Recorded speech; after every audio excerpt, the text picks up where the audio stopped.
Welcome everyone. Today we have a video number 3 of this Star Wars celebration bonanza? I don't know. But today we're going over almost every single Star Wars game that I own, with a little bit of backstory with each of them, if they so have them. Starting off with this game right here, Star Wars The Phantom Menace. I've played this game several times. I've had it since I was a kid. I would play it on my PS2 actually. And the reason I would do it, and I do it so much, is because there is no save game. There is no hand holding. There isn't a tutorial. For a kid, that's a lot, but let me add this a little bit of extra snippet of knowledge on you. You have 2 lives in this game. You die twice, you start over. It is crazy hard, and honestly, I refused to play this. Not in general, but for a long time I just refused to play because it was such a headache. But every time I refused, I'd go back to it and be like, all right, this is the time. And I'd inch a little further into chapter 2 of the game. And there's like 8 chapters. And then I'd die twice. And then I'm like, all right, I'm not playing this again. And then sure enough, it'd just be a vicious cycle. It got to the point where I honestly got a PS3 around like 2012 or something. And I put my efforts into that and online gaming from then on. But I had always wanted to go back and beat this game. And this story does have a happy ending. I bought a PS1 and finished the game by using the cheat codes. So, let that be a lesson to you that if at first you don't succeed, look up to see if there's an invincibility cheat code. Next up, we've got Mystery.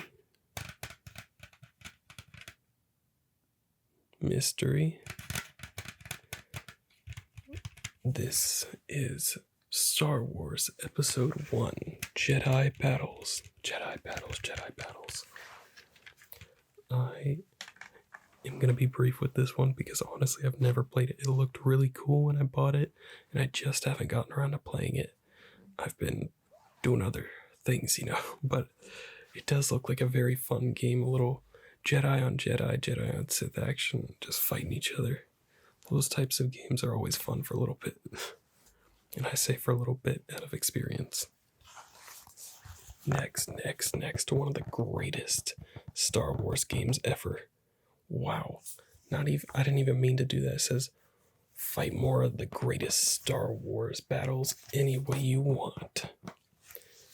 Now, this as a kid was one of my favorite PS2 games that there was out there, because I loved being the Jedi and doing like heroes versus villains and just like fighting Sith and everything and just having unlimited lives and having fun with all the Jedi. It was so much fun. I know like so many people I know have great experiences with this game, and if you're one of them, just let me know because I love to hear stories about people just having fun with this game. Next up, a little bit of nostalgia in the PS2 section. Star Wars, the video game, which, if you didn't know, is the first 3 levels of the complete saga. Not the Skywalker saga, I mean the complete saga, which was episode 1 through 6 all combined. But I had this one because this is what was out when I was a kid. I would play this game so much. This had to be my most played game by far. And honestly, my favorite character was always Anakin. Overall, that's my favorite character out of all the movies and all the shows. When we include shows, Ahsoka creeps a lot closer than anything else. It's always gone Anakin, Obi-Wan, Ahsoka for those 3. remember there's like a mini hidden feature in this game where it's like if you collect all of the minifigures from each level on all 3 episodes, you unlock the first mission in episode 4, which is being on the Tantive 4, escaping from the Imperials who were storming onto it. And it was so cool to find that little Easter egg, I guess you would say. You had to work for it real bad, because this was a time when I didn't have internet. So I had to find all of the mini kids by myself with no guide. It was crazy, but I did do it. It took many more hours than it probably would today, because today I'd just be like, where is this on this level in this episode? And I'd have all 10 of them super easy. But next up. Star Wars Episode 3, Revenge of the Sith. I'm gonna be honest, this is another game that I haven't gotten to play yet. But I did start it up, like I fired it up right when I got it, and I thought it was super cool to see the graphics enhanced from Episode 1 being on the PS1. I would honestly love like a remaster or a remake of these, like Episode 1, Episode 2, Episode 3. I would love a remake of these games, or just a remaster, one of the two. They were just so fun, but like for no reason. Speaking of which, Star Wars, the Clone Wars, I'm just now noticing that says the Clone Wars and not Attack of the Clones, which is very strange. I know they were called the Clone Wars, don't get me wrong, but I wonder if this is the second game. It is the second game, I'm pretty sure, but once again, I haven't played that one. And for 3 in a row, I have not played the original trilogy yet. Now, you would think, since I've played the video game so much, why haven't I played Star Wars 2, the original trilogy? Well, the thing with that is, by the time that I got this game, I got this at a thrift store for 99 cents, not bad. And it actually has like everything with it, including the manual. But I bought it probably within the past like 5 to 10 years. And I was like really into the PS3 and 4 in that time. So it's like I was slowly getting these games, but like I wasn't playing them because I was just so busy playing online with my friends on PS4 or PS3 with my Black Ops 2 moments and stuff like that. But yeah, 4 in a row. The Force Unleashed 2. The Force Unleashed 2. To be fair, I've played part of this game. I've not played the whole game, but I've played part of it. And from what I've played, it's a very cool continuation of the original story. Alright. Star Wars, The Clone Wars. The power of the lightsaber in your hands. This is Star Wars, The Clone Wars lightsaber duels. The thing about this game is it's really, really fun in doses. But that was the lightsaber duels. I didn't play it too much. I played every character on there, and I played against every character on there, and it was really fun. But it's just like I've never been the person to go into like freestyle mode and just like fight for the sake of fighting. I need some sort of an objective to work towards. Now we get to one of my all-time favorite Star Wars games. The Force Unleashed. The Force Unleashed. Unleash the power of the Force. For the Nintendo Wii. I've gotta say, when the Wii came out, it was like insane for me. That was like the first new system I got in my life, because my dad had already owned a PS2 and I played on there. It was like the Wii came out right after, or not too long after, the GameCube. I did have a GameCube for a while, but I sold it to my friend for $20. To be fair, I did buy a game, have fun with it, and then, the GameCube's worth more today, but Anyway, The Force Unleashed. This was a fantastic story with Starkiller. I loved the customization ability, I loved the gameplay, I loved the story. At the end of this, it's been so long since I played this, but like fighting the Jedi Masters on the different planets and obtaining crystals and stuff, it was super cool at the time. Like, this is like the best, not the best, but like of that era, that was by far the best version of that game. Because today we've got Jedi Fallen Order and Jedi Survivor coming out. And those are just like better versions of this game. And when I say better, I don't mean just like story-wise, I'd say they're both pretty even. It's just graphically and gameplay-wise, and they're not on the Nintendo Wii. So that means you can't like slash with your hands, which maybe that's a downgrade on Jedi Fallen Order and Survivor, but speaking of where that's an upgrade, using the Nintendo Wii controllers and the nunchucks for some Lego Star Wars Complete Saga, kick some brick in 1 through 6. This was the game I played once again religiously on the Wii. I would get to the point where I could like go into the golden brick area and just do these weird fun little mini games for golden bricks. I didn't do that too often. I was more of a fan of just playing 1 through 6 at any point that I could, but here, I've been avoiding these two, but let's get into them. We've got Star Wars Knights of the Old Republic. I believe this is the first one. It is. Okay, so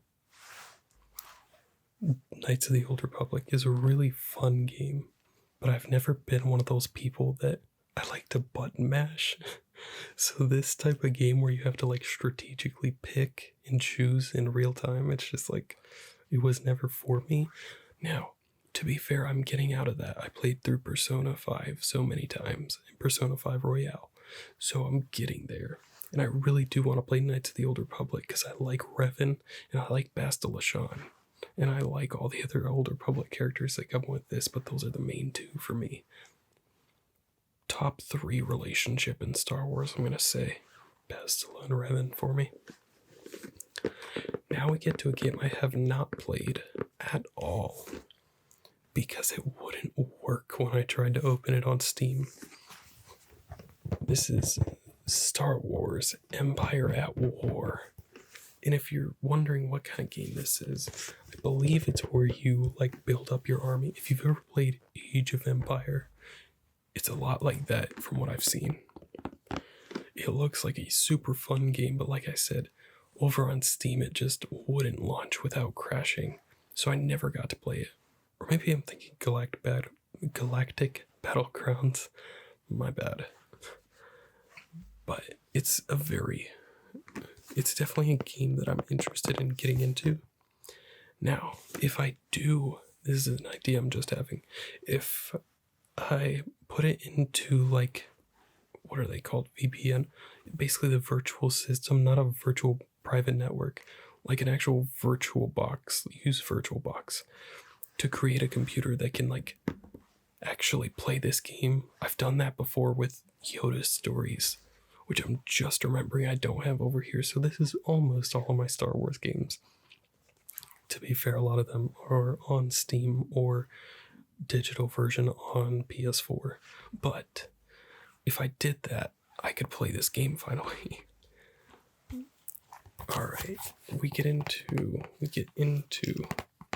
The Force Awakens Lego Edition, which I have not played. I did play the Skywalker Saga. I platinumed it on the PS5 edition. It was a really good game, but it wasn't the complete saga, honestly. Like, there's just, the complete saga is another level. Like, complete saga is S tier, Skywalker Saga is A tier, easily. But The Force Awakens, I've been meaning to get into this game lately. I just haven't, because I've been I got into like a little spell where I platinum to like all the games I was playing. Like I was trophy hunting all the time. And that was like my form of stress relief. So that was that. Here we have the PS3 edition of Star Wars, the complete saga. And while we're at it, we're gonna go Star Wars 3, the Clone Wars, which I also haven't played. But the reason I didn't stay with the complete saga for PS3 is, I mean, it's just a different console, but the story is the same.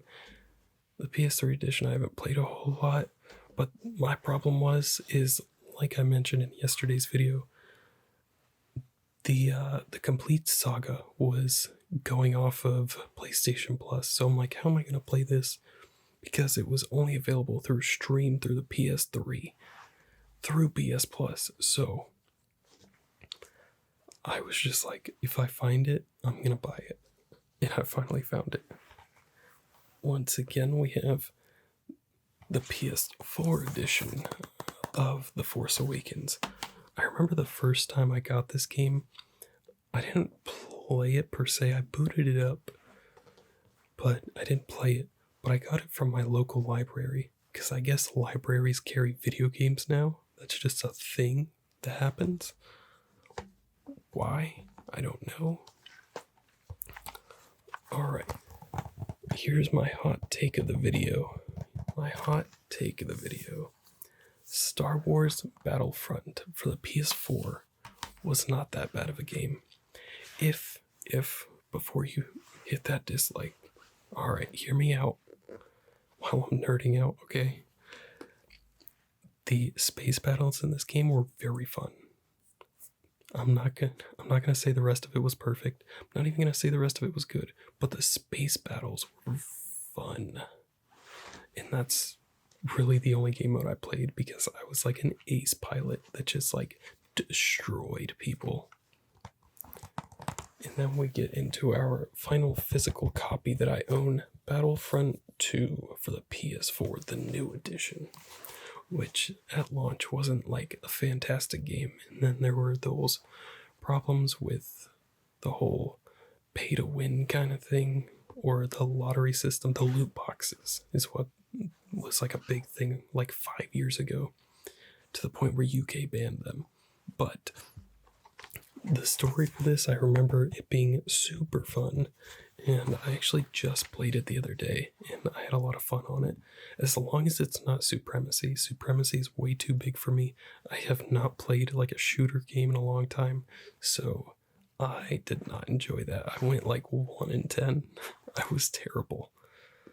But it was fun. Even though I was terrible at it, it was very fun. But I've got several other games that are just, what are they called? Digital edition. So, like, I've got the Platinum for Jedi Fallen Order on the PS5 edition. I didn't do that on the PS4 edition, because I'm like, hey, I just got this PS5, let me Platinum the game on it, because I almost did it with PS4. This was before my trophy hunting days, where I would have loved for the PS4 edition to just carry that trophy over and auto-pop the trophies. But can't change the past. So, I wish I could show you more of my Star Wars game collection, because I've got almost all of them, including like Jedi Academy. They're just all on Steam, and that's on my computer. But I want to thank you so much for being here and nerding out with me for a little bit. I'm glad that you stuck around and nerded with me a little bit, nostalgicized with me a little bit, if that's a word.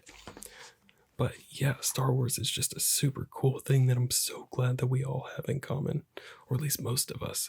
The whole nerdy aspect we at least have, minimum. So, thank you so much for being here. I will see you in tomorrow's video, which will be the final video for the Star Wars Celebration